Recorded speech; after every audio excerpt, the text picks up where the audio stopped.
Saya sangat ingin tahu bagaimana mendidik anak menjadi soleh secara sosial.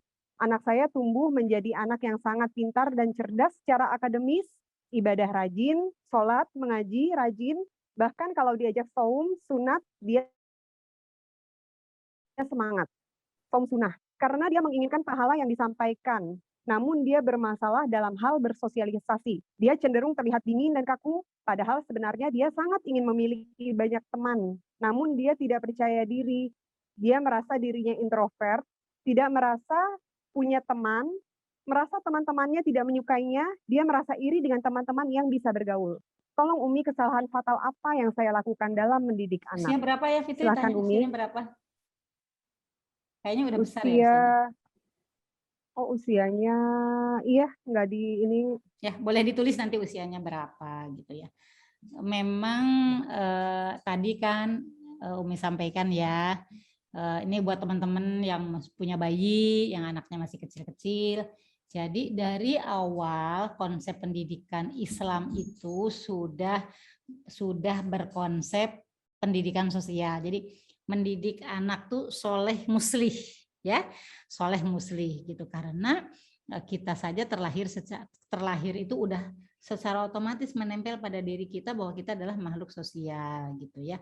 Maka kan dari kecil ya gitu kan kita belajar tentang adab. Misalnya gini loh, ketika kita sholat berjamaah di rumah ya kan, habis sholat berjamaah itu salim salim, itu kita jangan ngejudge gini loh, bid'ah, nggak ada loh salim habis sholat gitu. Sebetulnya itu kan anak belajar bersosialisasi ya, habis sholat salaman sama orang-orang tua gitu ya. Kalau apa itu di rumah, kalau sekarang kan kita masih di rumah ya, kalau di masjid pun kan diajarkan seperti itu, nggak apa-apa, itu untuk pendidikan sosial.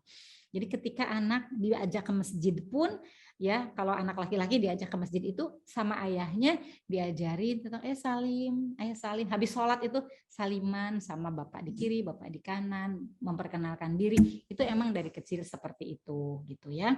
Nah kalau di rumah juga dibiasakan, mau berangkat sekolah salim, berkomunikasi sama pembantu, berkomunikasi itu kan nggak apa-apa ya gitu. Jadi itu memang dari rumah kita membiasakan anak, mengajari anak untuk dari mulai salaman atau dia mengucapkan salam, ucapkan salam atau salaman begini, atau biasa berbagi gitu ya. Biasa berbagi makanan, berbagi tempat duduk, berbagi kalau di sekolah mungkin berbagi alat tulis, itu harus diajarkan memang gitu ya dari kecil ya. Jadi ini memang problemnya adalah pendidikan orang tua ya. Nggak apa-apa lah banyak istighfar. Saya juga banyak yang saya sadari, kesalahan saya tuh anaknya udah gede, udah rumah tangga, baru saya menyadari, oh itu ternyata kesalahan saya gitu. Kan kalau dia anak laki-laki, kasihan istrinya, kalau dia anak perempuan, kasihan suaminya kan. Kalau kita terlanjur mendidik salah, maka kita istighfar kepada Allah Subhanahu wa taala. Kita minta maaf juga. Saya sering minta maaf sama anak saya. Maaf ya Umi dulu emang nggak tahu. Kamu begini tuh kan gara-gara Umi begini. Saya nggak malu untuk mengatakan itu kepada anak saya. Umi dulu nggak tahu. Ternyata kebiasaan begini tuh itu dari Umi.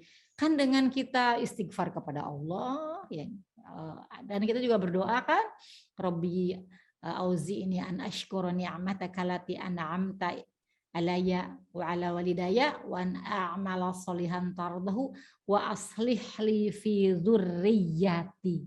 Perbaikilah kami dengan memperbaiki anak keturunan kami ya Allah. Ya kan? Itu kan doa kita seperti itu. Jadi doa Bu, insya Allah Bu Yeni berdoa insya Allah gitu ya. Kemudian dari sekarang ya kita tanamkan kepada anak ini bahwa Allah sudah kasih kamu banyak loh gitu loh. Jadi dia jangan dia jadi nanti inferior ya. Inferior itu sakit loh Bu. Itu kalau dalam Islam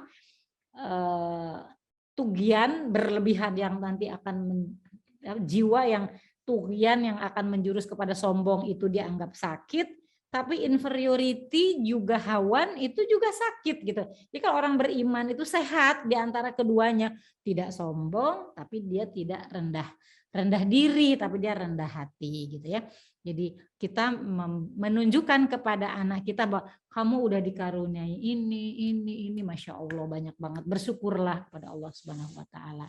Sering diajak juga ya Bu, sering diajak gitu ya, diajak berkegiatan gitu, dilibatkan dalam kegiatan keluarga, dilibatkan dalam kegiatan kemasyarakatan, diajak pergi kemana gitu ya, seperti itu ya. Memang banyak Bu PR kita, bukan cuma Bu Yeni, saya juga banyak PR gitu ya untuk berbenah gitu ya. Insya Allah kita selalu optimis ya. Doa dengan usaha kita, dan kita jangan segan untuk terus bertobat, untuk memperbaiki dan minta maaf. Wallahu a'lam bishawab.